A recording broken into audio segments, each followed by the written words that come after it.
We are joined by Pastor Nathi Ipsehla okuyisithekeli sethu esukwini banamhlanje. We also are joined by Sister Deli Sithole okunguye futhi ozobe akhuluma nathi elangeni lanamhlanje namtjana ebusukwini banamhlanje mayelana nesihloko esithi ukulibalela nofana ukulibalelana, forgiveness ngesikhuwa.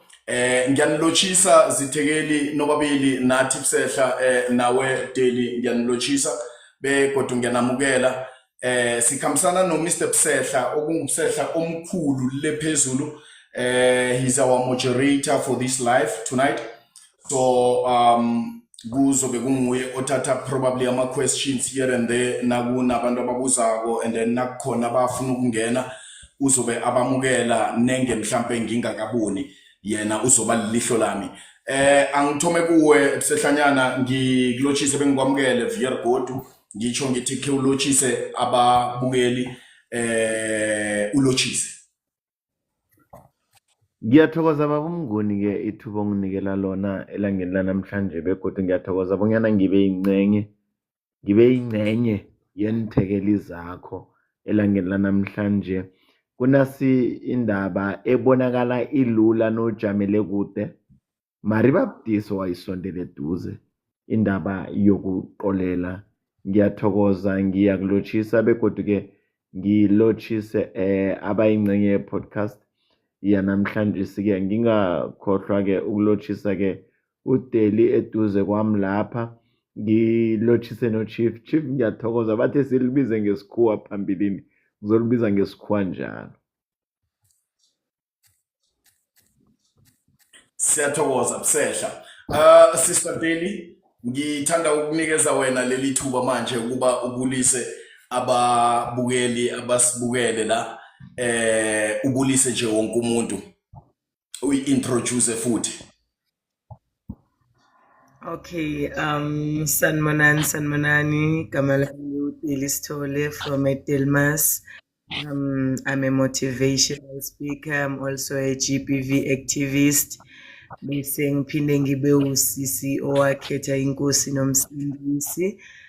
Ngiyabonga kakhulu ithuba engilitholile namhlanje ukuthi nami ngibe yipart ku podcast sizophawula sibonisane ngento ebizwa ngeforgiveness, okuyinto ezwakala into iyincane mara nawe ilandelela kahle uyanayo deep, indaba enkulukhulu. Sizobonisana the more isikhathi sihamba. Ngiyabonga kakhulu. Thank you siyabonga Sister Deli. Mr. Ipsehla, okay, before ngiza kuwe Sister Deli une problem mhlambe yokuba singakubona njengoba singakwazi.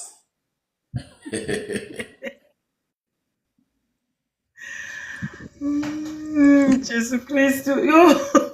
Okay, anginayo problem yokuthi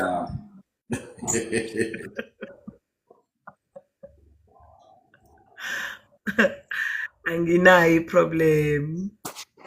Awesome, believe. Well, uzayivula i-camera when you are given time to share with us ngale ndaba le esikhuluma ngayo namhlanje. Mr. Ipsehla, anginikele wena leli thuba mfekhethu nawe khulotshise. Angithokoze Mnguni isikhathi onginikela sona. Ngitsho ngokukhulu ukuzithoba ngithi ngilotshise zonke nethekeli zakho, ngithi kwanga ihlelo lanamhlanje singaba impumelelo ngendlela ekuhleleke ngayo, konke kukhambe kuhle, uzima sithudubaze. Ngiyathokoza Mnguni. Thank you siyabonga. Right, bakwethu ihlelo lanamhlanje sinamtshana isihloko sanamhlanje sikhuluma ngeforgiveness, ukulibalela. Akhethi ke nokho ukuthi umuntu umlibalela mhlambe nakenzeni nakangakenzini awumlibaleli into efana nalezo, but we are here today to discuss what forgiveness is and sizwe ukuthi umxolela up until when umuntu. Can the person wrong me today and then ngimxolele kusasa the person repeat the very same mistake, must I continue forgive the person? But you see nabantu ababili la abazosichazela kabanzi ngokuba sixolela up until where. Mr. Sehlanyana ngibeke wena manje ku big screen ukuthi akusithathe usibeke mswekhethu ngamehlo ngcondo bonyana nasikhuluma nge-forgiveness namtjana sikhuluma ngokulibalela sikhuluma ngani. Ngiyathokoza akhe ngizubhula amezwi ekhe ngawafunda kwezinye zencwadi eminyakeni pheze ngaphezulu kwelikhombe yadlulako. Sithi sikhuluma nasitshoko sithi forgiveness is the attribute of the strong, for the weak can never forgive. Ukuxolela yinto yabantu abanamandla ababuthakathaka, akusibo abantu abahona ukuxolela. Yeke-ke ukuxolela ngamanye amezwi ukuze ufinyelele ukuthi la sengimuntu okhona ukuthi axolele, fanele khibe sowufinyelele la uba namandla wokuzwisisa amandla wokuxolela. Akhe ngithi-ke sihlaziye nganasindlela ukuthi-ke kubaluleke ngani ukuxolela, ngoba ngasikhathi siba nenkulumo eziningi sizikhulumako pheze ezidlalela ngekuxoleleni nengaxoleleni. Siqolela umuntu ukuya ngokwesenzo asenzileko kithi, ukuthi le nakenze kangaka kubalulekile ukuthi ngimxolele, mara nakenze ngale kwesandla ngimnikela isandla ufuna ingalo yonke, akusafuneki bona ngimxolele.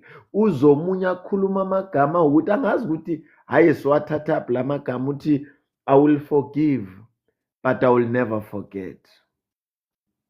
Inzima ngoba nangabe awukayikhohlwa ukuthi isilonda samhlokho esakwenza ukuthi uhluleke ukuxolela singathoma siqubuke godi, ngoba kungaba nento ekwenza ukuthi igadange ikunupe ezokuvusa inilonda zaphambilini bese-ke uthome uhluleke ukuxolela. So-ke umuntu uzokuthi I can forgive but and never forget, I will never forget. Mina ngokuya kwami ngibona kumuntu ongakaxoleli, ngoba ukuxolela kuthi ukudlulisa, begodwa-ke uxolela ngoba ungakaqali umuntu, ngoba ukuxolela akukabaluleki khulu emntwini oxolelwako, mara kubaluleke khulu emntwini oxolelako. So nakungimi engixolelako, ukuxolela kurhelebha mina khulu ukudlula lo engimxolelako. So-ke ngamanye amezwi kubalulekile ukuthi ngitjheje indlela engixolela ngayo, ngoba nangixolelako ngizirhelebha mina, ngizikhulula mina. Ake begodu-ke ukuxolela kwenza ukuthi wena ukhululeke, ungabi nemizwa ephambeneko nawe esiyibiza ngokuthi ma-negative emotions. Kurhelebha wena, kukhulula wena, begodu-ke ukuxolela kuletha nasinto yokuthi ube nozwelo. Ngasikhathi kanengi sihluleka kuxolela ngoba asizifaki ebantwini ekufanele bathole ukulitshalelwa ngithi, nofana ebantwini ekufanele bathole ukuxolela okuvela ngakithi. Yeke-ke ukuxolela kuletha isineke ekimi muntu oxolelako, begodu kulethe nezwelo kimi mina muntu oxolelako. Akhe ngijubhule nasi into esithanda ukuyikhuluma. Uzomunye umuntu othi nasithandaza akathi ngiba ungilibalela imitjhapho yethu njengokuba ngibalibalela. Vele into leyo ngiyo-ke sesibanjwa ngiyo-ke, ngoba nomtlolo wencwadi kaMatthew chapter 6 uverse 13 iyatsho ukuthi uZimu indlela aqolela ngayo, uqolela ngendlela wena oqolela abanye abantu ngakhona. Nongafunda lapha-ke kuMatthew chapter 6 ufunde uverse 13, 14 and 15 iyanaba ichazela ngendlela kubaluleke ngakhona ukuthi siqolele begodu-ke siqolelwa kangangokuqolela kwethu.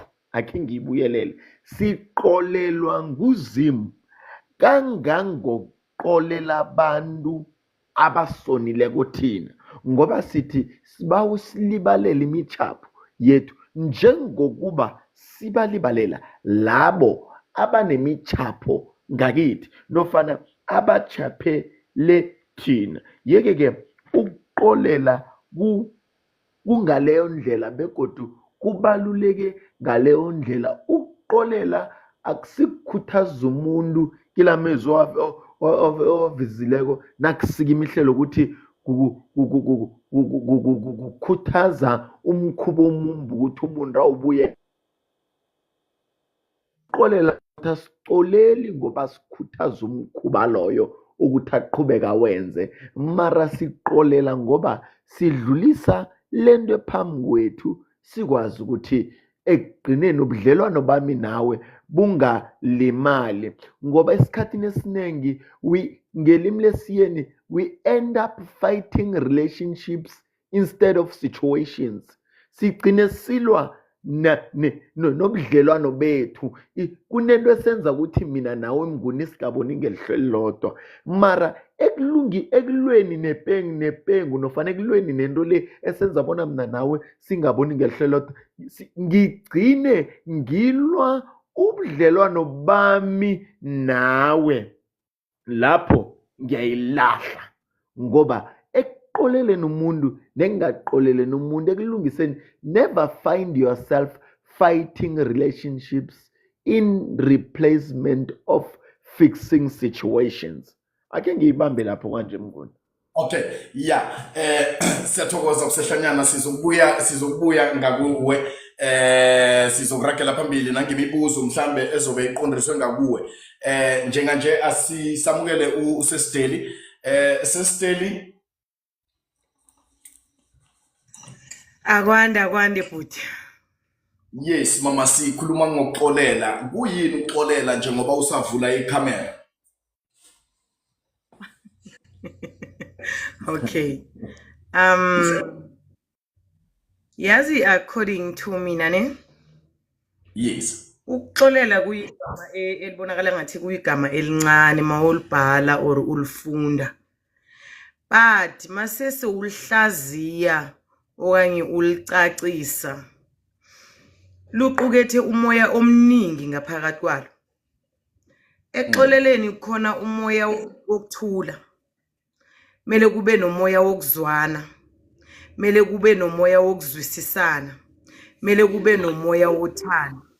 Yonke leyo mimoya leyo uma ngaphakathi kwegama lokho, kuyoba nomuntu oyothi mina ngiyaxolela mara angikhohlwa or angidlulisi. Asinayo into njalo. Lokho kukutshela ukuthi lo muntu lo akakaxoleli. Leyo nto leyo yiyo elitheni into encane nje uyatriggerisheka because usesonda esingazange savaleka. When I say I forgive you, fanele ngidlulise kwasani enzekile. It simple means mina nawe manje sizoqala giving you a second chance. Kusho ukuthi ngiyavuma ukuthi whatever lebo uyenzile kimi it was because angifuna amaphutha siyawenza.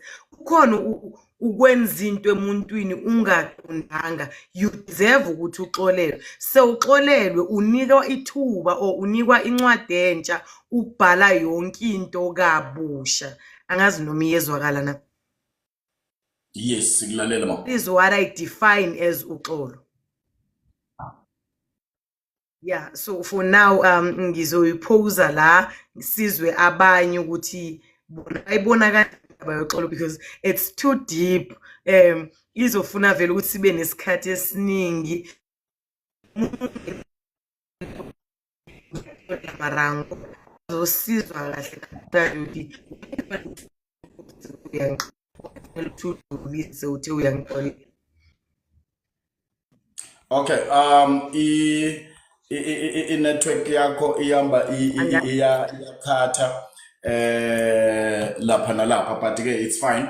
I think ngikuzwile kulokho okushilo, ngicabanga ukuthi nabo abakhona la bayikuzwile. And then now okay, ake ngibuze kanje, nasikhulumisa indaba yokuthi you can forgive, kunabantu abathi you can forgive but not forget.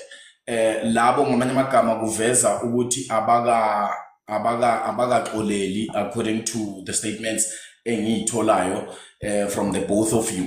So now naku ungudeli, someone maybe uzoqela uqolo kuwe ngesizathu noma mhlambe after enze something terrible empilweni yakho, ake ngithi kungaba kuwe direct noma kungaba kumuntu osondelene naye. Let's say for example nje someone kill your child, someone kill your husband, and then later on the person comes and say, no man, ngibawa uxolo because ngiye ngenza lesi senzo because of 1 2 3. How do you go about forgiving that person? Baba Mnguni akhe Okay. ngiyithule. Oh, sekayibambile. Akhe Okay. ngiyikhulula adlule ngizakubuya emva kwakhe. Okay. Okay. Ake siqale la. Uma uzoxolela, ngizoxolela for ukungibulalela umntwana Baba Mnguni. Yes. Koqala ngizoqala ngixolele isimo ngaphambi kokuthi ngixolele wena personally. Fanele ukuthi ngixolele isimo esenzekile ngaleso sikhathi. Then lokho kuyokwenza ukuthi kube lula for mina ukuthi ngikwazi ukuxolela wena. Ngingakasixoleli isimo. Remember, makwenzeke something kuba kayi2, kuba nesimo nomenzi wesimo. Ne? Isimo ukhumbula sidalwa umuntu. Kuba nesimo, kube nomenzi wesimo. Ukuze mina ngikwazi ukuxolela umenzi wesimo, I have to first forgive isimo. Ngidelete isimo. You understand? Ngidile nokudlulisa isimo.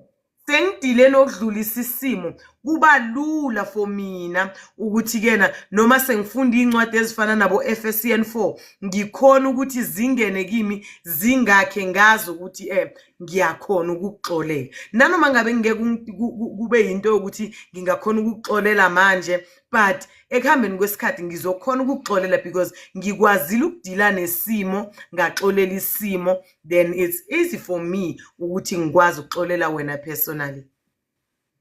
Angazi noma ngiyezwakala na. Ngiyakuzwa mama. Sehlanyana, you wanted to add something on that? Ya Baba Mnguni ukuxolela into ezosilimaza. Waqala ubukhulu besilonda ngeke uxolele. Waqala isika or isigameko ngeke uxolele.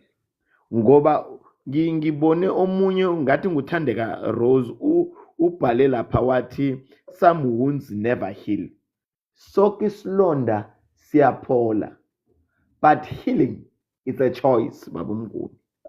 Thina esithathako ukuthi sifuna ukuphola. And now uzoqala isilonda angeke uphole. And kaningi bathi umuntu ngixolela noma abulele noma enzeni. If you are ready to forgive that person, you'll definitely forgive that person. Akhe uthi kungcono umuntu azikhulumele athi ngiyabona ukuxolela kubalulekile, mara mina ngingukosinathi kusesenzima ukuthi ngiqolele. Ayihlale inkulumo, ayihlale indaba ukuthi ngiyakubona lokho ukuthi kubalulekile, mara mina ngokwami ngibona ukuthi kusangihlula ukuqolela. Khumbula ukuqolela Baba Mnguni it's a choice. Sinqumo sithathako nosikhethako ukuthi ukuqolela kuya ngawe ukuthi uyafuna ukuqolela or awufuna ukuqolela. So before sizokuthoma ukuthi kunzima uyafuna ukuqolela na. Ngoba nongafuna ukuqolela vela ngeke uvuke uqolelile. Mara saqala isilonda because the first healing ezako iza ngokuqolela. Kunomuntu namhlanje akhe ngenza umzekelo ngento ehlukileyo. Kunomuntu namhlanje ngoba solabhujelwa mbelethi qobe nasiye emathuneni akakhona ukungena ejardini emathuneni ngoba ibox nalehlako limkhumbuza la kanina. Kungoba la kanina khangalidlulise. Yingakho nakabona la kamakhelwane kuqubuka isibongo isilonda sakanina. Yingakho ngithi forgiveness, it is the choice. Okay. Ngiyakuzwa seshanyana ngikuzwile Mrs Daly. But then ake ngibuze kanje. Mnaka, I will give you ithuba ngibona sino Kiyalebuga, I think Kiyalebuga alikapheleli igama ngixolele mangilibize wrong. But ke seshanyana mangakike ngibuze so. Lo muntu obonile, let me say for an example maybe si very close mina nawe, and then ungona ngendlela ebuhlungu ngiyafika ukuthi manje uxolise kimi ngixolele but ngikeep a distance now ngingasakufuni eduze nami ngendlela besisemaduzelana ngayo. Ingamhlambe lokho nakho kuyatsho ukuthi ngimxolele enough umuntu nofana awa. Lapho ke iya ngokuthi umqolele njani. Kunokukhulula umuntu mara uhluleke ukuthi abeseduze ngoba unevalo lokuthi angabuyekeza lesa sigameko nofana esinye. Ukumxolela umxolele mara uvumele isima senzileko ukuthi siphadle a relationship. Ngithe phambilini ngathi mina never allow the situation to be more important than the relationship. Nangabe isimo sifika la sesingaphezu kobudlelwano kuzoba nzima ukuthi uchitelane nomuntu loyo. Into leyo akusinto elula ukuyenza mara yinto ebalulekile mnte ube nendlela ngoba nabantu indlela esicolela ngayo nendlela esidlulisa ngayo ayifani. Mara ukuqolela khona kubalulekile ngoba nase ilimaza ubudlelwano ubine hayi ngizomcolela mara uzakhambela kude no yena mrakahari mara ke kumcolela kwami ngimthanda from distance moyi fanfair ingaseduze apha. Okay, Sister, the very same question posed to Gusesha ngileta kuwe njenganje. Ngizokhamba phezu kwamazwi akhe. Okay. It's possible Mnguni. It's possible. Uyaxolela khona abantu vele abazodinga ukuthi ngathi ungamxolela but umbekele i-distance nyana. Ukhumbule ukuthi ungixolele Mnguni entweni engiyenzile akuzoshintsha ukuthi ngakwenzani. Uyakukhumbula lokho ngisho? Akuzoshintsha ubumina. Ngenze ukuthi into le engayenza if mhlambe ngakhe ngakugwaza or ngakhe ngakuhlekisa ngabantu ukuthi wena ungixolelile akusho ukuthi mina ngiyoshintsha ngingasakuhlekisi ngabantu. Khumbule na uxolela esikhathini esiningi usuke ungenzeli mina wenzela wena. Yes. Because ukhumbula ukuthi ungaxoli esikhathini esiningi kulimaza wena. Vanozona bathi inzondo ilimaza umnikazi. Kuba into enjalo. Into ifana nalesikhathi ngathi ubophelele umuntu ofile entameni. Angithi ngokomqondo umuntu osile let's say othanda ukuhlekisa ngabantu ufana nomuntu ofile akaphilanga kahle ngokomqondo. Ufana nokuthi ungithethe ngifile nginjalo wangibopha la kuwe entameni na ungafuni ukungixolela.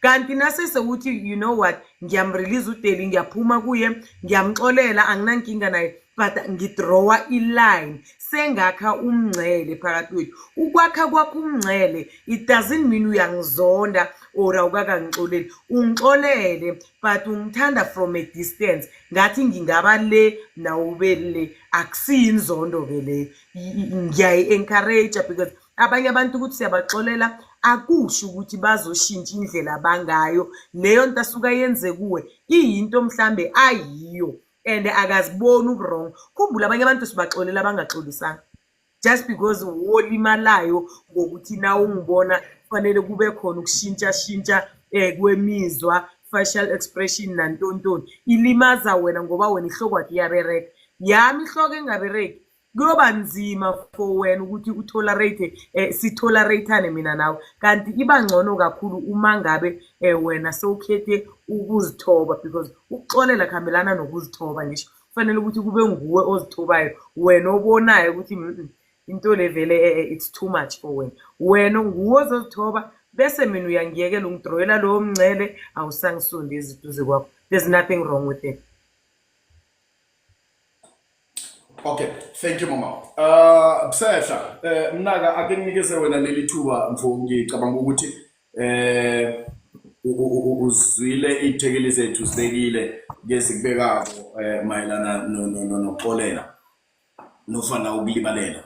Mnaka, what's your take esihlokweni esibhizi ngaso namhlanje?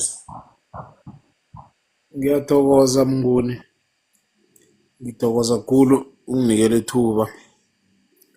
Akhe ngitsho sebawathethe wonke amagama. Alo ngoba uyanginikela ithuba unginikela muva ngizase ngicaphucaphu nami. Kodwana ngokuya ngami usesidele uyibekile nomsehlo uyibekile uyatsho ukuthi ngasikhathe sithize kuyenzeka hleze mhlambe umuntu yena sekakudlulisile lokho. Wena na ungakakudlulisi olimalako nguwe ngoba sele kunguwe osele nesilonda, osele neqiniso, osele nokwazi. Alo okufunekako ukobanyana nanoma mhlambe isimo singangani, nanoma mhlambe umgodi ungangani, kodwana nasele ubona bonyana esikhathini sesidlulile kilokho esesidlulekiko, kumele ukuthi bese uyaqolela.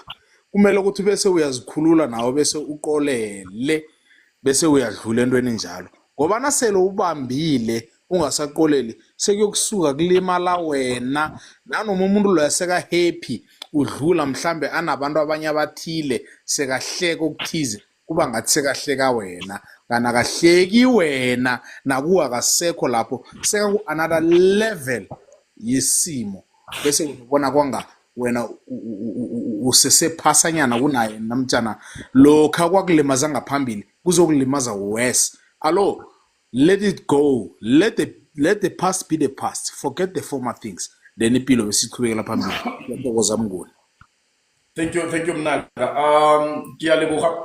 Ngibona ukona ku panel siswami. Is there anything mhlambe ongayi-add ku topic esikhuluma ngayo namhlanje?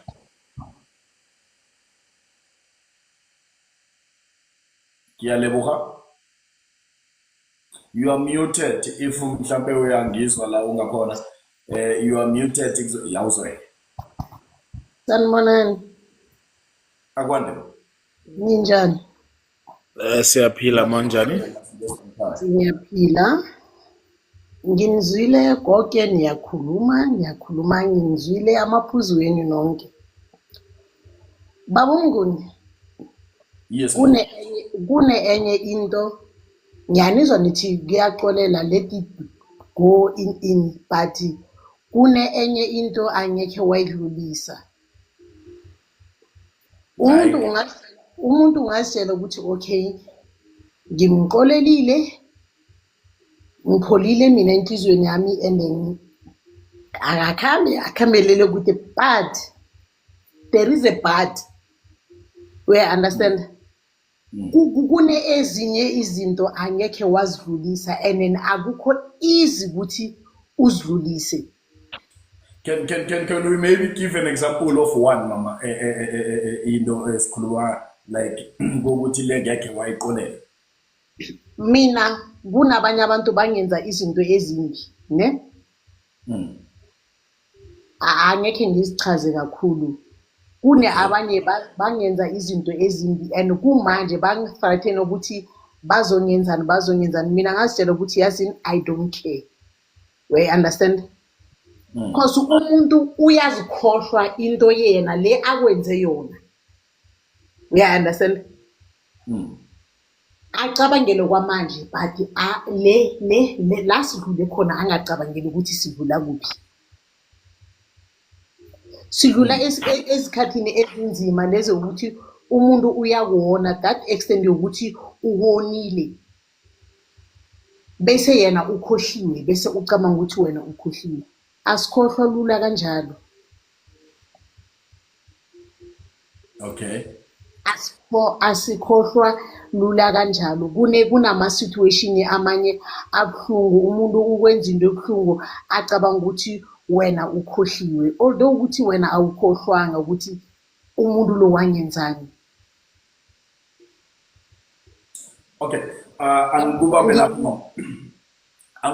mhlambe ngifake okay ngizoyenzela umzekelo ngani yes please ene ibile angifihli ene ibile angifuni ukufihla mina kunabantu bangenza izinto ezimbi although bengisahlala ekhaya bangenza izinto ezimbi ngathi mangisuka ekhaya ngiza la edrobheni bacabanga ukuthi ngikhohliwe angingakhohlwa umuntu mawufika ekhaya athi yazi uyazitshela nanoma ezekhabo akasaphumi ejardeni no it's just because angisafuni ukuhlangana nabo izinto siyazenza nasikhula kweyears but kunemigomo nemibandela ukuthi yazi lesi stage mangisesemncane lesi stage sokuthi ngikhulile we understand ake ngibuze so mama ake ngibuze so njengoba utsho ukuthi usukile ekhaya wenziwe izinto ezibuhlungu waya edrobheni and then now usuka ngedrobheni ubuyela ngekhaya umuntu usuhlala ejardini kakhulu bathi uyazitshela into efana nalezo ngoba ungasafuni mhlambe ukuba seduze nabo ukuxola khona kilokho abakwenzileko ubaxolele neda usafuna ukuba nabo nofana ukabaxoleli no mina babungu ngazitshela ukuthi ngibaxolele ne bathi angisafuni ukuba eduzane nabo fair enough yes ngibaxolele angifuni ukuba eduzane nabo because I do understand ukuthi mangaba eduzane nabo bazongilimaza futhi okay so angisafuni ukulimala to that extent ukuthi ngalimala ecaleni so angisafuni kule situation lengikuyo manje angisafuni ukulimala ukuya phambili ngibaxolele impilo ayiqhubeke ibe njalo but angisafuni ukuba iduzane nabo ukubaxolela ngibaxolele impilo ayiqhubeke phambili ukuthi bona bakhuluma bathini I don't care noted mama noted uzwakele kakhulu sis Deli any advice to usesi ubaxolele but akasafuna ukubabona eduzane naye ngonobangela ukuthi history could repeat itself Okay. Nginombuzo oyi-one kusesi ne ngoba ngathi ukhuluma ngathi history ne ngiyezwakala yes ngiyezwakala mboni nginombuzo lapha kusesi Yes. ngoba yindaba eseyidlulile ne angazi noma ngizwa wrong na ngizwa ngathi yindaba eseyidlulile isho ukuthi ngathi ilonga kuphasi yena growing up akekho na abantu akhe wabazwisa ubuhlungu empilweni because masikhula wena mnguni ziningi nathi izinto esizenzayo ebantwini ezibuhlungu ne growing up sibonakalisa ama-personality amaningi ahlukahlukene before sifika entweni uNkulunkulu asibizele yona kuba nalama ama-characters amaningi esiwavezayo ahamba hate abantu azwisa abantu ubuhlungu akhalisa enye nasese ngimdala nje nasese bayibetha kimi mnguni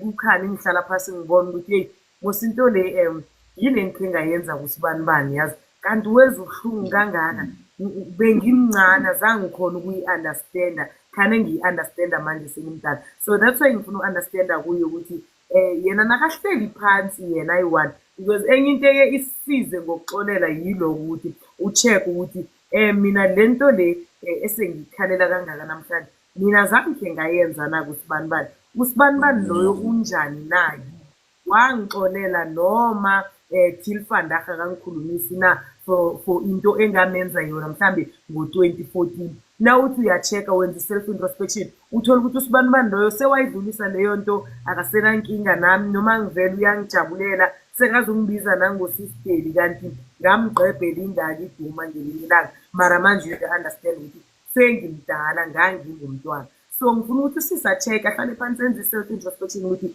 yena isiqu sakhe akubekhona abantu esingathina singathi sihlala phansi sivula imbhuku sitheka ukuthi yena zange na wanemba kwabanye uthola ukuthi abantu bakhona namhlanje bamxolele na sekanembile kwenzakaleni after ngaye nabantu lapho ubuyelile wayoxolisa kwavele kwaba i-life goes on vele azange konemuntu empilweni ngifuna u-understanda lapho Very powerful. Sesitoli Sis ngicela Kiyaleboga. ukuphendula lapho. Yes.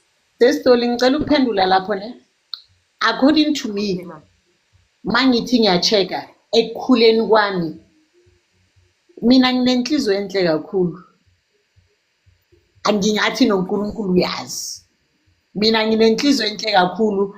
According to mina mangithi ngiyachecka akekho umuntu ongangilimaza. Ngaphandle kokuthi mina bengisiza and bengisiza ngenhliziyo yami yonke.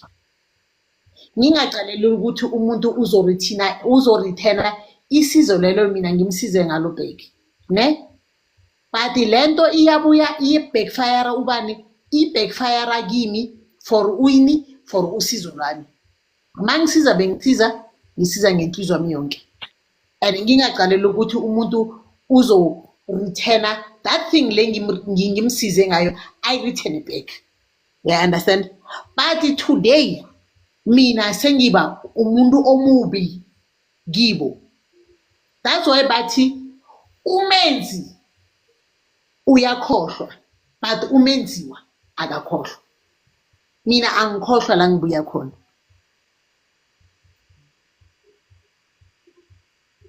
Okay. Ngicabanga ukuthi uphendula usistoli but just to add kilokho usistoli bekakubusile. Phendula usistoli. Usistoli yes. So ngifuna ukubuza just to add maybe kulokho ebekakubuzile. Mama empilweni nakho ukusukela ebuncane into namhlanje akunamuntu okho wamlimaza ngamanye amagama. Mangithi ngiyachecka like according zomjolo zani ya zomjolo siyahedana senzani. Let's forget umjolo. Ngaba umjolo ngaba yini but ke akekho umuntu ongeke ngamona mina. Okay, akekho umuntu ongeke ngamona mina. Akekho 100% sure akekho umuntu ongeke ngamona. Loko ngisho ngakho. Lotshani.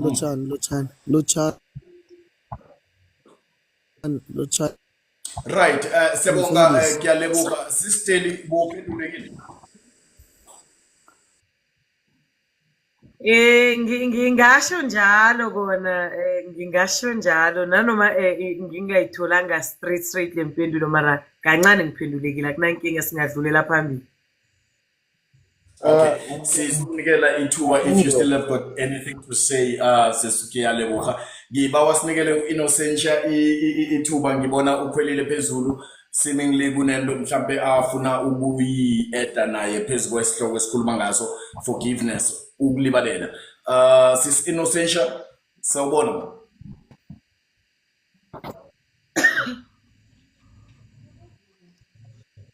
Sis Innocentia Sanibonani?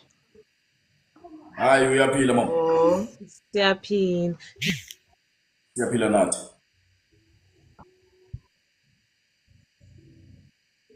Is there anything mhlambe odinga ukui-add mama phezu kwesihloko esikhuluma ngaso namhlanje uxolela? I saw you wrote something as well.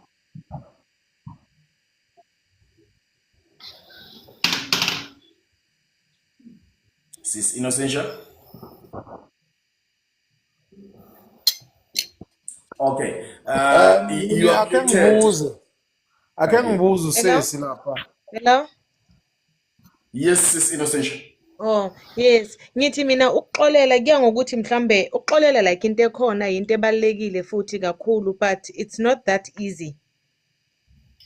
Because kuya ngokuthi uxolela phezu kwasiphi isimo udlule kobuphi ubuhlungu. So you can't just maybe uthi wena uyaxolela konke, and besides into ongakazi into ongakaze akhube omunye umuntu, siyakhubana and not being aware ukuthi ngikuzwisa ubuhlungu. Yeah, I think ilokho. Okay. No, uyezwakala. Mnaka, you wanted to say something? Ake ngibuze usesi lapha ya ngiyaleboga ne. Yes. Ngimzwa ukhulumela ekutheni yena akazange akhube umuntu number 1. Alright, lokho angikubekele ecade ngoba umuntu engaze ngimbone nangelihlo ngithoma umbona namhlanje sikuphanela angeze ngaphawula kakhulu kulokho. Akhe ngithi mina kuye ngimcwayise ngithi uthi yena nakakhulumako uthi umuntu uyamhelebha yena angasahelebhi, ngilele point engilibambileko. Angimcwayise ngimbuyise endleleni ngithi mina ngasikhathi ungagada ukuthi umuntu nawumhelebhileko hleze mhlambe umhelebha umzekelo ngefloor, ugade ukuthi ifloor le izokubuya directly kuye. Kungenzeka ukuthi umuntu lo umhelebhe iveke ezako umhelebha ngenani eliphezulu lokuthi mhlambe lidinga imali angasabereka. Alo muntu loyo mntabhubhe na abhujise ukuthi uhelebhe wena akasabereka or mntasuswe emphakathini na. Angiveze ngithi mina ungagada ukuthi uzohelejwa ngukosnati exactly ngezinto lezo mhelebhe ngazo, ngoba kuyenzeka ukuthi into le it's a cycle iyajika. Ngesikhathi omhelebha ngaso kuhleze mhlambe nawe ubofise ukuthi uyabeka or umhelebha ukuthi uyamkhipha edakeni uyammonyula, mara ngesikhathi lesi wena udinga ihelebho kuye kuvela omunye umuntu oseqadi ozokusiza.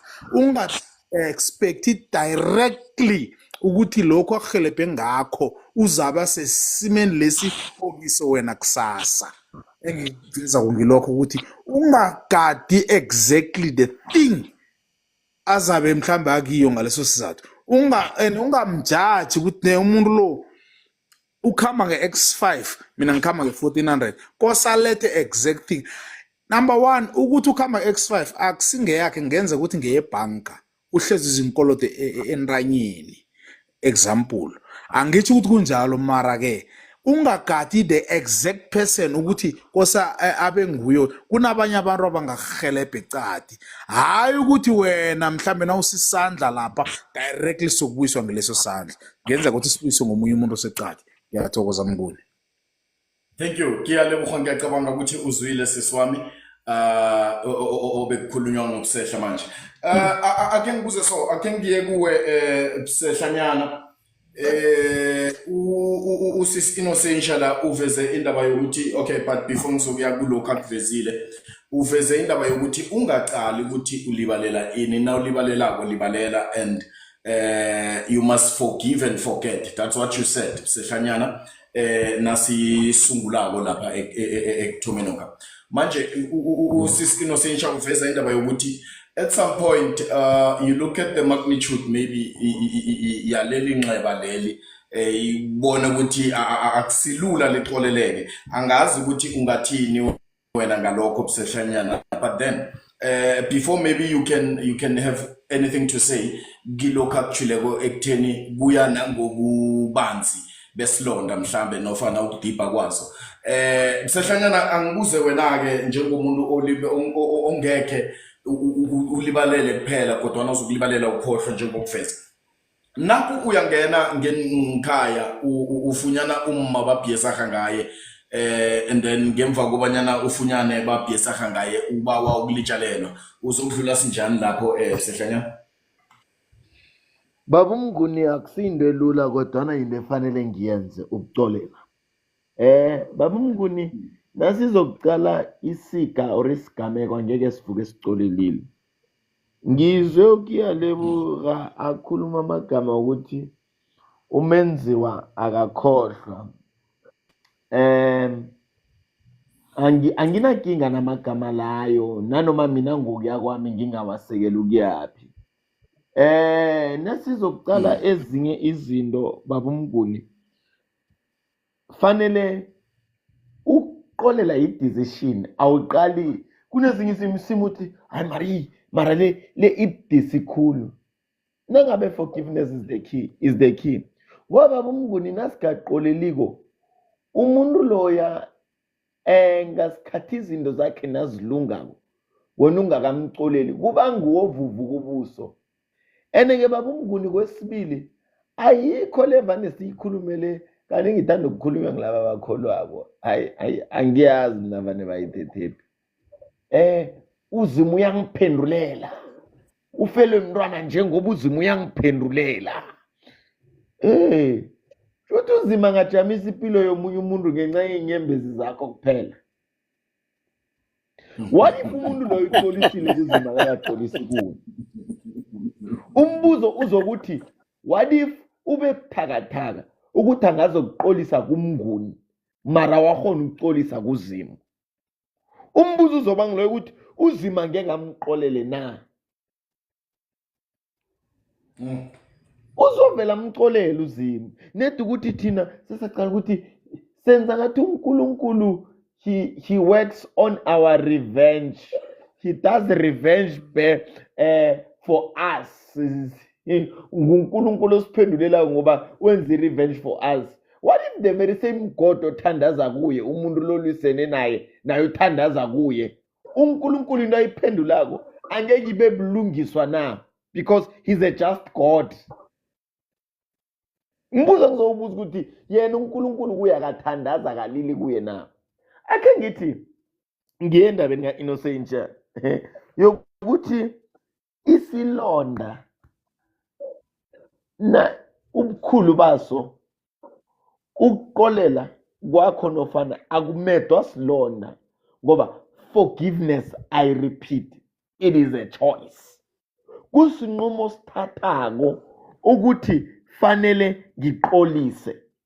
Asixolisi ngoba benzileko abasimochileko ngoba bahonile ukuza kithi. Ngasikhatha kusibo bonke abazokubuya Mnguni bathi ngiyaxolisa. Mara sibaqolela ngoba sizikhulula thina.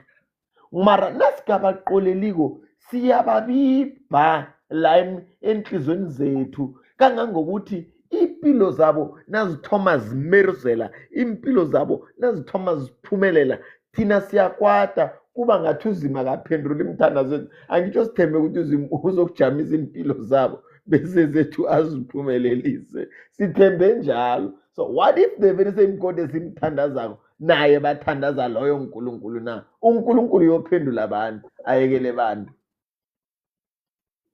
Right. Ngikuzwile Sehlanyana. Excuse me. Pam, ungene wafuna ukukhuluma angazi ukuthi kusesenotho ofuna ukulitsho na? Pam.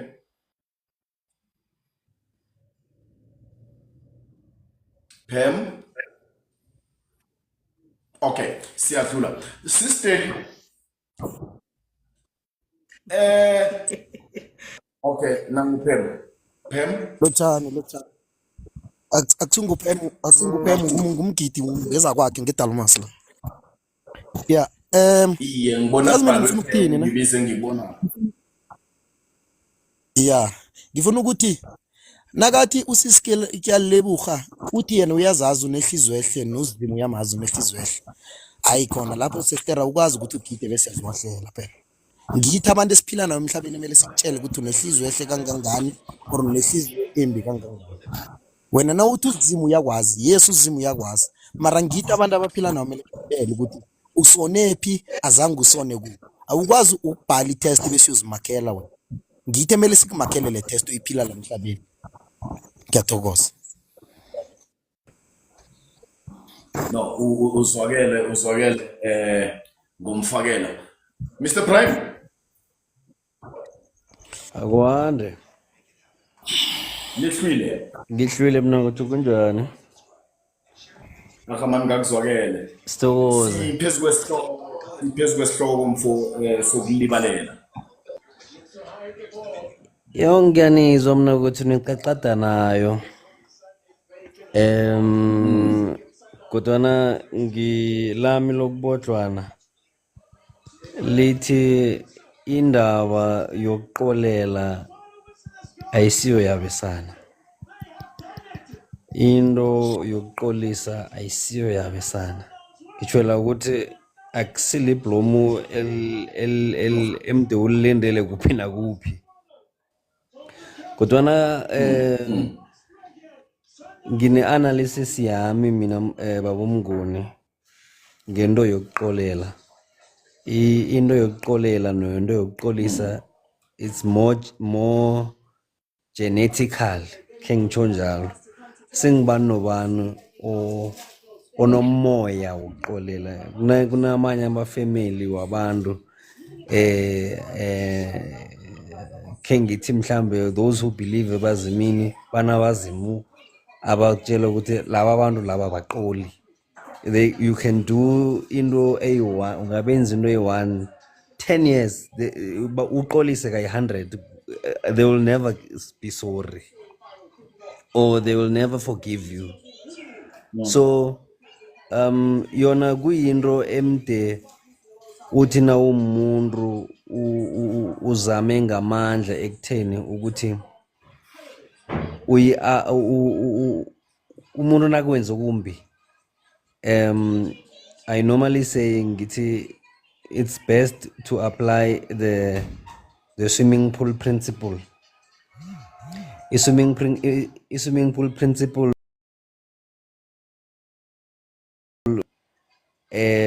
mnguni awungena ephulini uqale ukuthi ngubani umuntu okhe wangena ephulini before. Awungena ephulini with the mentality ukuthi who enjoyed the pool before you. Ungena with your own perspective ukuthi mina ngifuna uku-enjoya on the pool. So umuntu nakwenza okumbi, if you didn't enjoy the swim, forgive, you're gonna swim tomorrow. Uyaphuma kuye uqole noma ngakaxolisi. Nakaxolisileko funda ekuxoliseni kwakhe esenzweni sakhe ukuthi uxolisile iye kodwa guard your heart. Magama mubodlana lawo kodwa kokugcina babumngoni ngifunde enye into in past few days ukuthi ihliziyo ehle mnguni ayimenzeli litho umnikazi. Yeah. People are always there to take advantage of other people, and people know and understand ukuthi nangenza into eso ngaxolisa ngizokulibalelwa. So you need to trade carefully lapho babomnguni ukuthi you need to understand abantu ukuthi ba behave njani, pattern yabo injani, and guard your heart at all times. So in as much as you do that, umuntu nakakwenza okumbi ubona ngokwezenzo ukuthi uyaxolisa mbala, xola. Nakangakaxolisi imxolele kunjalo wena and move on with your life. So lami lobodlana litsho njalo babomnguni. Uzwakele. We have detected an active during your life. Hey, kwenzekani ke manje la? Thina sibonile litho wena bona. I protect my heart. Message, it's okay. No, it's fine. Let me just rectify it quickly. Ngabona ngathi ayisi-active from our side. I just need to complete the puzzle nje very fast. But izwa ne? Mnguni chubeka ungaragwa iba. uyazwakala. Niyangizwa ngapha? Sikuzwa clear. Uyazwakala. Okay. No, Mr. Prime ngithokozile mfowethu ngithokozile okuvezileko kuzala izandla zombili. Ngiyakuthokoza mfowethu. We'll come back to that. Ake singene ku Dulish ngibona ukhwelile naye phezulu engicabanga bonyana kunento afuna ukukhwela phezukwayo. Duli. Lotshani ngilotshise iphaneli. Awa Mnguni mina ngizokuphawula lokhanyana ngibona ubusadla uyangidosa lapha. Mara angithome ngokulotshisa iphaneli yoke nabakhona ku podcast. As much as everyone has said, excuse my voice nginomgomananyana. As much as woke umuntu atshilo ukuthi ilevel yokucolela iya ngomuntu and iya ngesigaba sokuthi umuntu ukuphi empilweni. Mina ngithole i-revelation namhlanje. As much njengoba sibuya egudini nje ngifikelwa sithombe ke ngichumayele net 5 minutes. Ngifikelwa sithombe sika Jesu nakabethele esiphambanweni. La kade agoba khona ikhanda athi zimu bacolela bakwazi abakwenzayo. Isithombe leso singena kimi singena ngaphakathi ukuthi ngaloyo mzuzu nakade atsho lawo magama lawo. I don't think ukuthi umuntu kade angabuzwa ubuhlungu. Umuntu ogogodelweko owafakwa nomchelo nameva okade dripa igazi, but he went to a point la sele athi khona zimu ngibawa ubalibalele ngoba bakwazi abakwenza kuphezkwami. Into le ithi kimi ngihlezi ngingedwa. Ngithi uJesu la kade akhona kulesi simo kadakiso. Angicabanga ukuthi uthena kavula amehlo wabona bonke abantu abamthandako. Wokwaba nesikhathi la afika khona athola wonke umuntu izitha zakhe nalabo kade bamkhatla ngamatshe nalabo bamthengisa kwaboPilatu nalabo akade bamthuka ngesikhathi abethu, but he went to the extent yokuthi athi zimu bacolele ngoba bakwazi abakwenzayo. Ngathi singakuthola lokho ngaphakathi kithi ukuthi each and every one umuntu uthi nanoma ngabe akone kangangani ufike kileso simo sokuthi ngiyakubawa zimu ngoba ubacolele. Nami as much as nangithandazako ngithi zimu ngilibalela izono zami nawe ukwazi ukulibalela omunye umuntu so that you can move forward, so that you can ukwazi ukuvula into zakho lezi ezivalekileko ezivalwe maphutha enziwa abanye abantu. Sometimes people make mistakes over your life abangekho aware, even aware ukuthi they are doing bad things to you. Mara kube wena leyo nto leyo isilonda, yena umuntu lo has gone past that thing a long time ago. Kade angazizwa, kade angaziboni nokuthi into ayenzako beyi-wrong phezu kwakho. Ngiyehla Mnguni, ngiyathokoza. Siyathokoza Duli. Hey, bewabuyela emalangeni ephasi gaye. No, siyakuthokoza. Sisteli basavezile abavezileko engicabanga ukuthi kukhulume uPrime Sushi uPem bekakhulumela phezukwa lokho bekuveza ngokuyalebuha ekutheni nguye ekumele babantu abaphilako ekufuze batsho ukuthi unehliziyo ehle. Well, uPrime Sushi also ukuvezila kuvezako uInnocentia ukuvezila kuvezako uDulishi just versed akuvezako naye njenganje. Is there anything othanda mhlambe ukuadvise umuntu kiyo with regards to forgiveness, more especially to those abanale kolelo yokuthi ngingakuxolela kilokhu ingasi kilokhu, just like now usis Innocentia aveza ukuthi I do forgive but I got boundaries. What will be your advice on such?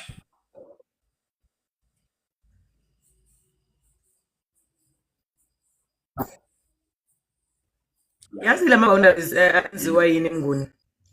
Ama expectations. siba nama-expectations ebantwini abasenze kumbi. Okay. Expectations, sewuyayithatha? Yes. Uyangizwa Mnguni? Yebo mama. Inkinga yethu Siyaku- enkulu mina engiyinothisayo okay, siba nama-expectations yiwo eyenza kube lukhuni ukuthi sixolelane.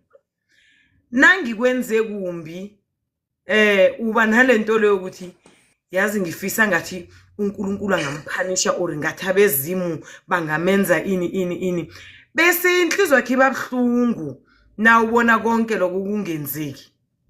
Uba umsahla ngathi uceda ukuyisho lento. Inhliziyo yakhe ibabhlungu because manje udose isitulo uhleli phansi ulindele i-downfall yami ngesimanga sento engakwenza yona. Kanti uNkulunkulu is not even there. uNkulunkulu kunalento ayi-understandayo ukuthi mina ngakwenza lokho ngoba nganginganalwazi lokuthi ngiyakulimaza. Senginolwazi ngathi baba ngicela ungixolele. uNkulunkulu ungixolelile. Uhleli phansi uthethe isitulo ulindele ukuthi mina mangiwe. Sengingawi into expectile kimi seyingenzeki uyaqala uyalimala. Uba umuntu ongasinguye because once waqala waba nama expectations emuntwini uyomisa yonke into empilweni yakho so ugadana nami ufocusa kimi ukuthi akaweke phela ngizokwazi ukusho ukuthi niyambona wami uNkulunkulu or niyababona bezimu bami mina vele abafuni ngilile nani ukuxolela ngiyaphinda futhi it's not about ukuthi wenzele mina awenzeli mina uzikhulula wena ekutheni manje ungagcine sewunesitulo sakho i-throne yakho la uhleli khona ulinde khona abantu abakwenze kumbi ukuthi mabawe nani abantu abawi abantu bayakhuleka abantu bayaxolisa kuNkulunkulu for izinto ezirong abazenza kwabanye abantu.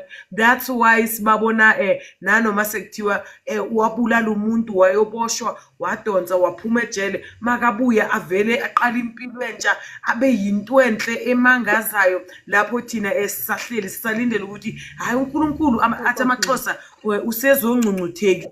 Kanti uNkulunkulu ke akekho lapho umuntu wakhuluma noNkulunkulu wakhe wadlula lapho. That's why nakuwe kubalulekile whenever utholile ithuba lokuthi Nkosi manje if angikhona ngicela ungisize ngikwazi ukuxolela. uNkulunkulu uzokusiza uzokwazi ukuxolela nanoma ngabe yinto engakanani. If uqale waqela kuNkulunkulu ukuthi Nkosi ngicela ungisize ngikwazi ukuxolela uNkulunkulu uyawenza lowo musa. Yinto ayifuna kithi vele.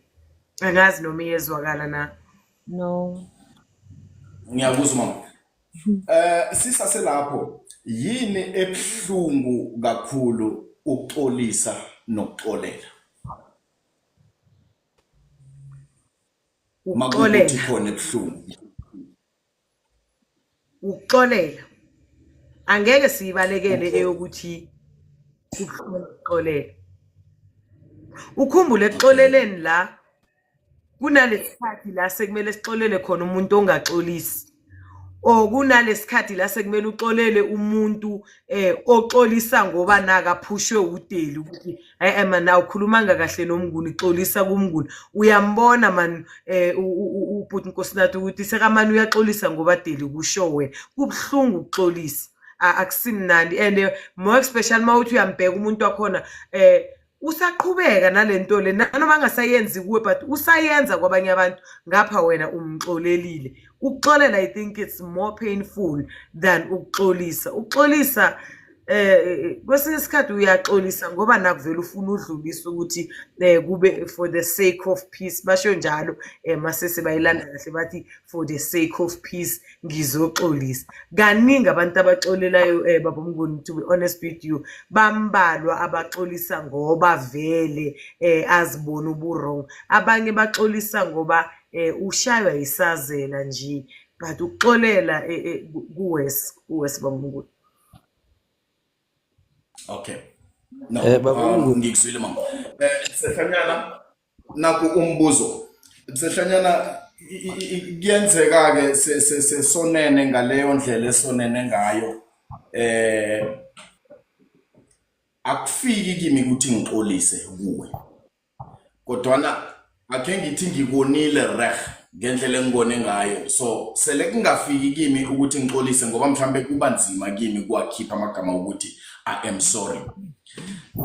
Ngikukhombisa ngama actions ukuthi kuhle ngiyazisola ngengikwenzileko.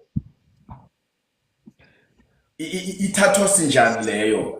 Do you forgive the person and uyamvezela ukuthi I forgive you for what maybe you have done to me and so forth, but akukaphumi amezwi emlonyeni akhe athi ngiyaxolisa, but ngokwezenzo you can see with the person is remorseful. Ngifuna ukuphendula mara ngiba ukudlula la. Ikinga ngathi siyabakhetha abantu esihalela ukubacolela baba Mnguni. Nasu ikinga. Ezinye izimo zinzima siyabakhetha abantu esihalela ukubacolela. Akhe ngibuye kuwe. Umuntu awumcoleli ngoba aqolisile baba Mnguni. Inzima ngingakho bathi akusinto abesana. Umuntu awumcoleli ngoba aqolisile baba Mnguni. I do not forgive you because you came to me asking for forgiveness, but my forgiveness comes to you for the sake of my heart. When I'm protecting my heart, I'm protecting my heart at the level of forgiveness, not ukubalekela into engaziyo ukuthi mhlawumbe ungayiphinda or njani. And nangabe uyazitshengisa izenzo kimi zokuthi uyaqolisa, yet you do not utter any words wokuthi mnrekosi phela ngichaphile hayidli izijiyele. Nanjalo mina nangikhetha ukukuqolela ngiyakuqolela, mara ukuze ukuthi ngilethe ukuthula ukuze ukuthi sigabanjwa indaba efanako ngakusasa, kuzokufanele ngifike la sengiyikhuluma khona, mara ngakuqolela ngathula. Ngibona ngathi izoba mlandu engubi ibhehlizweni bese ibuyele ekutheni ukuthi uyongisikinya kancane icubuka isilonda esikhulu isake noho. Aloke umuntu uyamqolela bese umtshele ukuthi dlamaga kofanezi ngikuqolele ngokuthi nokuthi ngiyakuqolela. Yeke-ke ikinga ukuthi abantu abaningi asifuna ukucolela nje ukuthi asibhodli sibiphi imlandu le yonke ngaphakathi kwehlizwe yethu. Yingakho kufinyelela la sesingasahoni khona ukucolela, sesikhipha amagama ukuthi umenzi uyakhohlwa, umenzi wakakhohlwa. Kuyatsho ukuthi musinto zingaqhumuka noma nginini ngoba thina sibomenziwe sibanje ukuthi kumenziwe. Ayikho into ebuhlungu kangangokuthi right unahlala right ejardini nanikhuluma nomntwana athi ngoba mina ngiyindrandane, ngoba mina ngafela, right uningiphatha so ngoba mina ngiyindrandane, ngoba mina ngafela. Umuntu akakadlulisi ekutheni ukuthi wafela, akakadlulisi ekutheni ukuthi umuntu lo yintandane. Yeke-ke nakazosola sikhumbuza into leyo utsho ukuthi akakadlulekiyo. Nomkhumbuza kumuntu into ayungakadlulekiyo.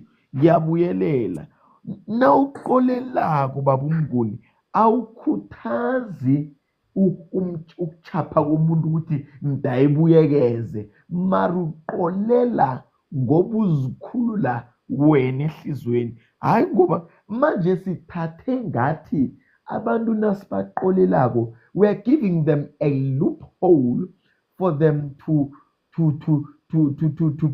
hurt us again. Kana isinjalo ni mara nasibaqolelako sibaqolela ngoba sizikhulula thina, because forgiveness is not the same as condoning the very same problem. Mara thina kuba nzima ukuqolela nje kungoba siyenze ngathi nasiqolelako abantu sibanika iplatform, sebandlalela umseme godu ukuthi babuye basona isinjalo. Noqolelako awukhuthaze sika.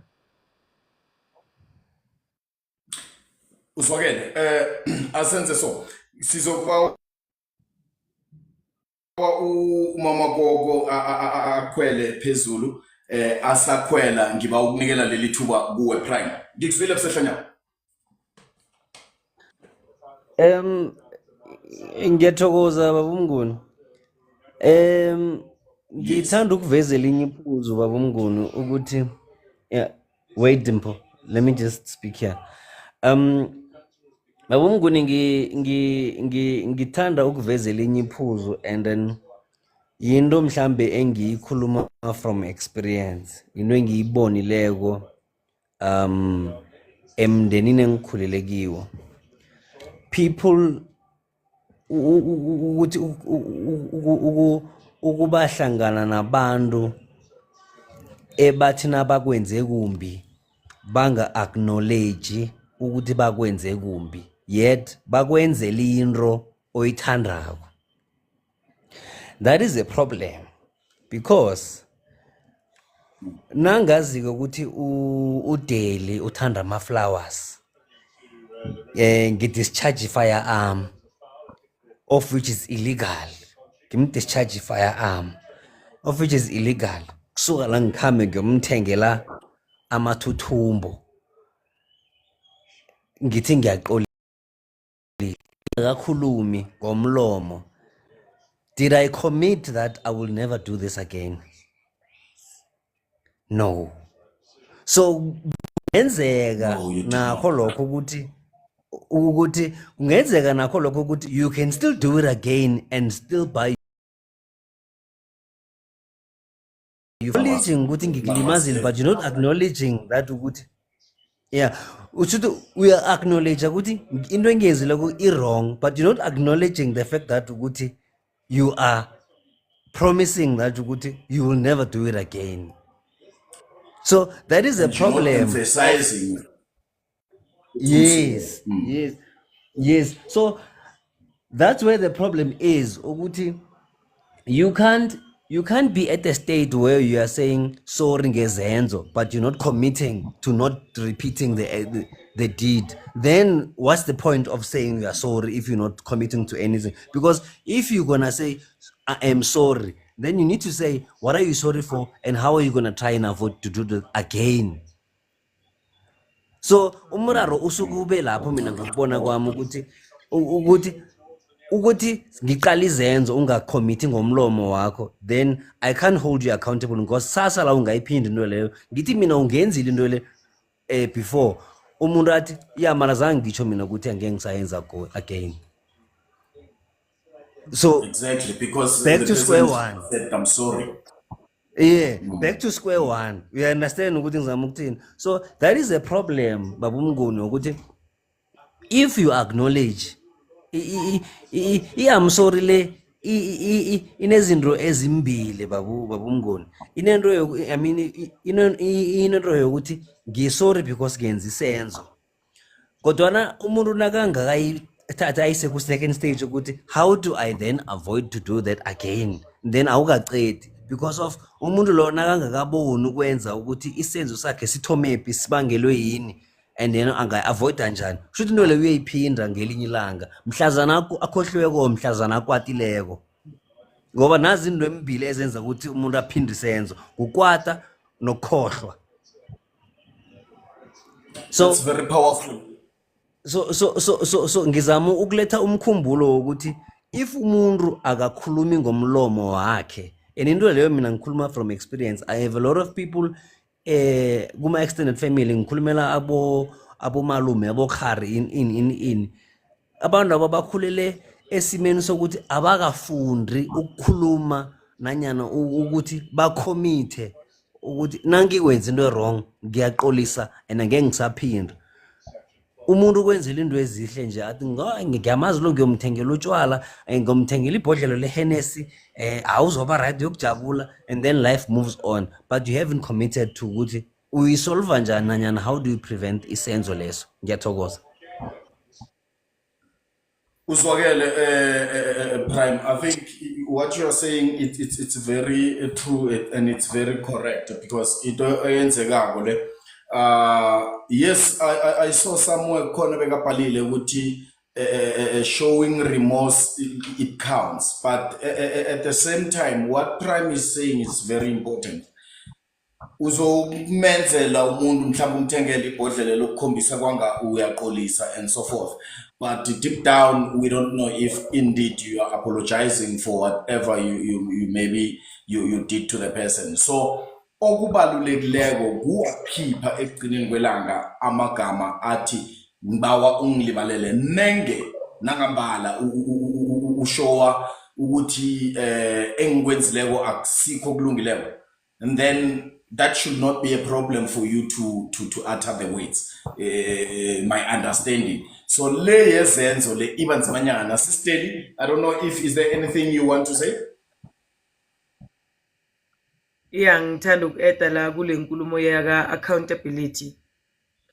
Lento yokuthi uyovele sowungikhokhela amablomu singakakhulumanga ngensisa yendaba ayisincedi, but at the end of the day I think ukuze kube noxolo, let us sit down, sihlaleni phansi sithetheni ngayo, wonke umuntu eze nombono wakhe ukuthi yena uyibona njani, sifike kanjani la sikhona, in order for us ukuthi si-prevent lento ingasiyaphinde yenzeka. Now uyovela sowuvela namablomu awushongo ukuthi sorry kimi, and awubonakalisanga ukuthi uyalivuma icala noma ulivuma, uvele weza namablomu of which mawungathi uyachecka vele izinto ezimaterial yizo ezisimoshele yonke into emhlabeni. Mawungathi uyachecka into ezifaka imali nani yizo ezimosha yonke into emhlabeni, kanti ezinye izinto azidingi ibloom, azidingi next, zidinga ukuthi sihlale phansi usho ukuthi la ngenze wrong, ngiyaxolisa, angeke saphinde kwenzeka, sifike kaso kuze ngenze lokhu bengithi kuzokwenzeka 1 2 3 akwenzekanga njalo, ngiyaxolisa. I think leyo yiyo nje into engasisiza endabeni yoxolo, not leyo ukuthi kuvelwe sekuthiwa nali ibhodlela ngelakho sesiyagida siyawahla indaba sigida phezu kwayo asikakakhulumi ngayo, ayisizi. So yeah, I think lento ye-accountability asiqaleleni kiyo, siqaleni phansi siyolungisa kuyoqala. Yeah, I think that's very true. Prime, what you said, it's very important for you.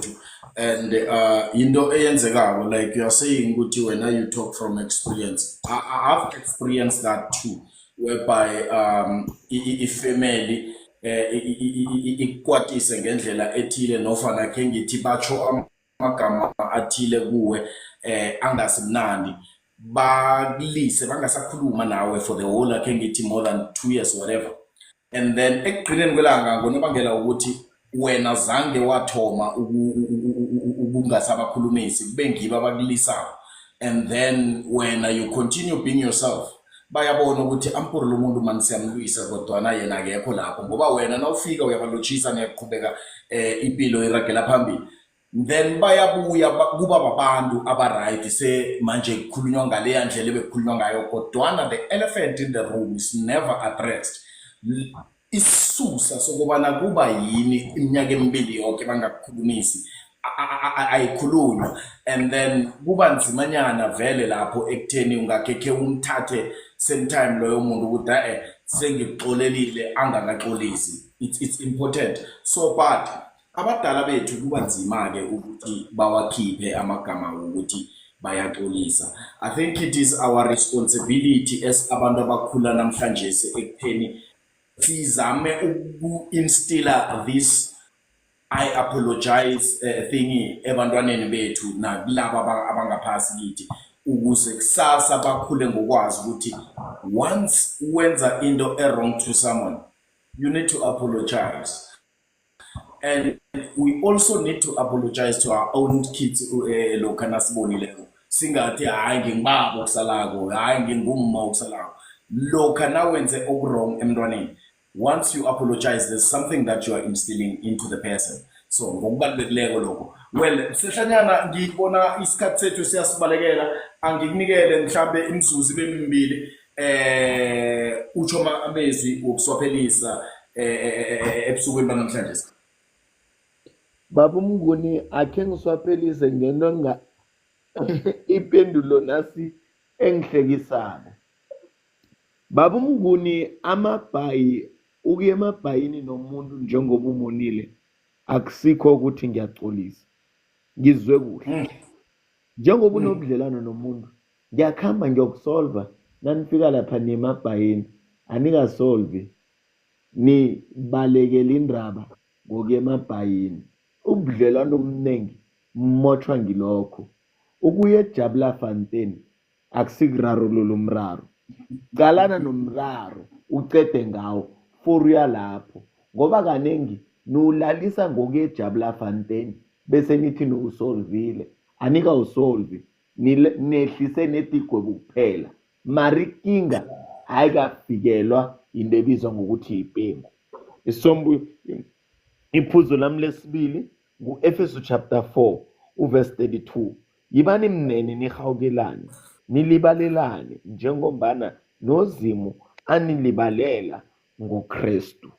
Ngiyivala lapho baba Mnguni ngithokozile.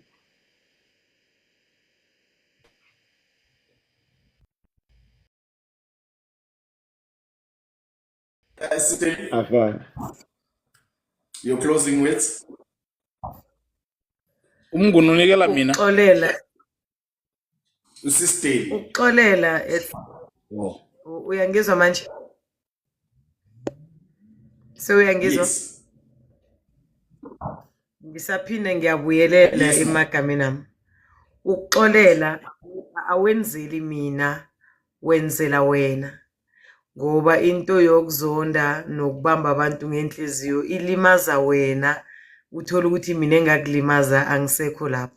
Njengoba sisho ukuthi bathi abantu umenzi uyakhohlwa nani vele nangingumenzi sengikhohliwa ngisekho nalapho sengenza abanye phambili isele nawe ilimaza wena. So ukungixolela awenzeli mina, wenzela wena. Njengoba ubaba sekakhulumile ngencwadi yabase-Efesu, ngiyithanda kakhulu nami ngithi nanoma sengingasakholeli ukuxolela bese iyangiphusha ukuthi ngixolele. Cela nabanye bahambeni bayoyifunda. It's Ephesians 4 verse 32.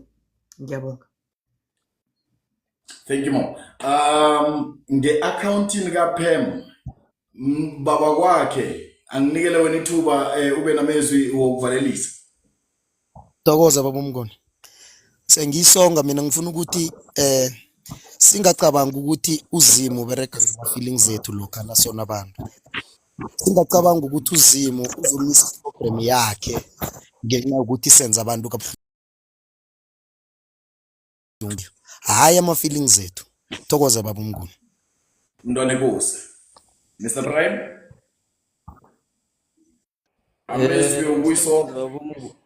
Ya, ngiyathokoza baba Mnguni. Mina into ngilimukileko kukanengi abantu baqolisa mara abantu abaqolelwa. Into yokuthi abantu bangakhona ukuxolela ukuthi abantu they hold on too much entweni esenzweni esenzekeleko bakhohlwe umuntu ayedwa. So abantu abaqoli yazi it's very funny enough ukukhulunywa le topic nje kuno ngazi ngibani uyatrenda nje esikhathini sanje ukuthi abo girls diary something like that. I'm sure you are all aware. Kunobhuti omunye ukhuluma ama story. You can understand the signs ukuthi abodade balimele eMjolo Fontaine lisa mara soloko abakaqoli bayaziphindiselela and into zakhona ziyathusa. So I've learned to understand that ukuthi umuntu before uthi umenza into embi yazi ukuthi umuntu loyo une choice yokuthi angakuxoleli. So and then kokugcina ukuthi whatever happens to you baba Mnguni, at the end of the day you decide how you react to that, whether umuntu ukwatisile or whether umuntu ukwenze ukumbi kangangani or uwenze kuhle kangangani. At the end of the day you choose how to behave sele lokho kwenzekile. Ngiyathokoza. Very true. Thank you so much, Mr. Brian. Tuli ngibona ngathi ufuna ukuzokuvalelisa nawe. Awa. Baba Mnguni nepanel namhlanje kuningi sikufundileko nesithole likhulu thokoze itopic yanamhlanje ibe yidanyana so that ongakezwa namhlanje athole ithuba lokuzwa kodwa. Singakhohlwa ukuthi umenzi uyakhohlwa, umenziwa akakhohlwa. Mara kikho konke lokho ngicabanga ukuthi ukuzilibalela thina before we expect umunye umuntu ukuthi akulibalele koste kube yi-priority empilweni zethu ukuthi in whatever that you do start by forgiving yourself first and then sithathe nama-accountability nokuba remorseful nokwazi ukuthi emntwini athe amagama ukuthi na umonileko ukwazi ukuthi ngiyaxolisa. Kubaluleke ukudlula izinto eziningi ukuthi uye emntwini whether you mean it or you don't. Okusala into leyo uzobe uyithwile ukuthi yena uyayithatha or akayithathi it's up to the next person ukuthi uyithatha njani, but wena uzobe ukuthwile lokho uzobe ukudlulisile and kodwa ngiyatsho asizilibaleleni. Ngiyathokoza. Thank you Tuli, thank you so much. Sis Innocent ngathi kukhona ofuna ukuvalelisa ngakho. No, udulishise kusho konke. Ngiyabonga kuzwakele. Ya ngespeli bathi kilakaleo. Okay, no siyabonga. Mnaka, your closing remarks. Ngiyathokoza Mnguni. Angitsho ngithi mina si generation yabo 80s ukufika ku 1999. Into lesiyalinga ngamandla ukuthi silungise siyibuyisele sigeni nanoma siyibona kubo social media siyibone lapha nalapha. Cala musimnguni ukhona ukuthola umntwana ekhuwa nomunye mhlambe nabalamanako ikhuwa leyatsho lithi Rian say I'm sorry to Petros. Then ke into lelitshala abantwana basesebancane lithi Rian say to Petros that I'm sorry. Then into leyo uyayitsho then amqale ukuthi into le uyitsho ngesizotha nangokuyimina na bese then ngalokho athi Rian hug Petros bese uyamhaga ekutshoni lokho uyamqala godu ukuthi into le uyitsho ngokuzimisela na then nakabona ukuthi into le uyitsho ngesizotho bese uyamhaga bese uyamvumela anguyise nanjana angunina. Alo thina silinga ukuthatha into le sithola ku Zanok postcard or sithatha ku Twitter or sithatha ku Facebook, into le asikamili nayo into esilingisako manje engikufisako si generation yaka 80s ukuthi sizame silinge ngamandla ukuthi siyenze into le sibeke ebantwaneni bethu ibe sibane esikhanyisako ingabe sibane singaphasi esenzela ukuthi sibe mahloni ngoba nawuthi uqala bebelethi bethu into le iba ngathi umntwana omsana akhe ngikhuluma umntwana omsana kuba ukuthi umntwana omsana akamele ukuthi aqolise ngoba nakaxolisa ukuthiwa bathi umsana lo uba mtuputupana. Alo asingayithathi ukuthi umntwana nakaxolisako uba mtuputupana especially womsana umuntu akaqolise senzele ukuthi into ledlule kwazi umuntu aphole. Nguni angibuyele ngithi mina Mnguni sengivala ngicedileke kile yakho akhe ngitsho ngithi Mnguni ngiso touched umoya muphasi khulu besithi eFalfontein sithi sifuna ukubulungiswa for ubani alo nje sibona ama signs athize silindele ukuthi sithi sifuna ukubulungiswa ukuthi for uzibani na or kumele ukuthi si act sisichaba sethabana ngoba siyabona ukuthi kunento ezako emkhanyo mara sithulile sisichaba. Alo nangitho njalo ngithi Mnguni asiuhlabe siulawule kunama signs esiwabona ukuthi ngelinye ilanga sizokulila sithi sifuna ukubulungiswa for umunye umntwana. Mnguni ngiyathokoza mara ngiso touched sizahlangana emgcwabeni iveke zako Mnguni ngiyathokoza. Uzwakele siza kuqoqa akunamlando bakwethu nginithokoza nonke akhe ngiveze naku emagameni ami okuvala. umthandazo othi baba wethu semazulwini uyakhamba lapha phambili kunala kuthi khona silibalele njengoba nathi sibalibalela abasono. Engizama ukukuletha ngathi ukuthi biko and then uNkulunkulu ngibaba uNkulunkulu kuthi wena nawonileko akulibalele, but umuntu makone wena it is your responsibility ukulibalela that person. So angeke akulibalela noma akuxolela if ungakwazi wena ukuxolela laphasi. Ukuxolela kukodwa ngikho okudlulisa wena to the next level.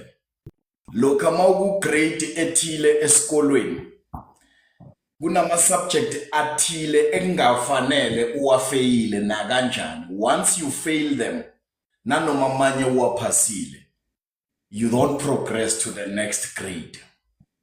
So meaning now you can never be forgiven by the creator if you are not forgiving.